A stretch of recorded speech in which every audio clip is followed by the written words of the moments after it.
வணக்கம். சற்று முன் கிடைக்கப்பெற்ற மிக மிக முக்கியமான செய்தி ஒன்று வெளியாகியுள்ளது. பிரச்சாரத்தின் பொழுது உதயநிதி அவர்களை கைது செய்ய காவல்துறையினர் குவிக்கப்பட்டுள்ளார்களா?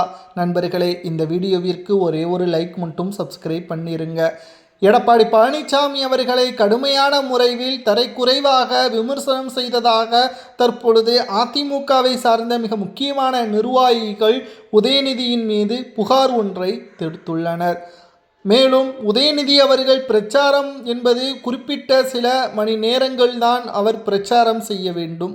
ஆனால் குறிப்பிட்ட நேரத்தை விட அதிக அளவு பிரச்சாரங்கள் ஒவ்வொரு தொகுதிகளில் செய்து வருவதாகவும், அது மட்டுமல்ல, பிரச்சாரத்தின் பொழுது சில வார்த்தைகளை கவனமாக பயன்படுத்த வேண்டும். அது ஆளும் கட்சியாக இருந்தாலும் சரி, எதிர்க்கட்சியாக இருந்தாலும் சரி, ஒருவரை தனிப்பட்ட முறையில் தரைக்குறைவாக பேச வேண்டும் என்ற அவசியம் கிடையாது.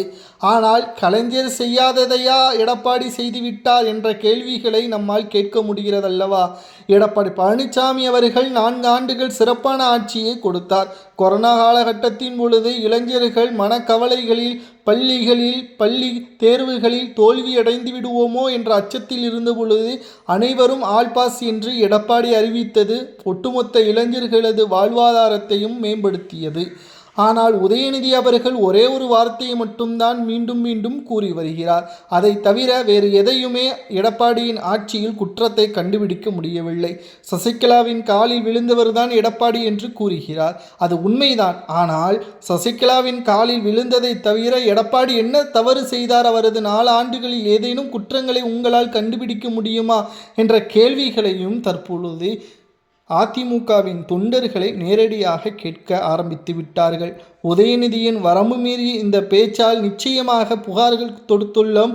அவர் அடுத்த பிரச்சார கூட்டத்தில் இதுபோன்ற தரைக்குறைவான பேசினால், எடப்பாடி பழனிசாமி அவர்களை கடுமையான முறையில் விமர்சனம் செய்தால் நிச்சயம் அதற்கான தகுந்த நடவடிக்கையை காவல்துறை தான் மேற்கொள்ள வேண்டும் என்று அதிமுகவின் நிர்வாகிகள் காவல்துறையிடம் புகார் தெரிவித்தது சரியா தவறா என்பதை கமெண்ட் வாயிலாக கூறுங்கள்.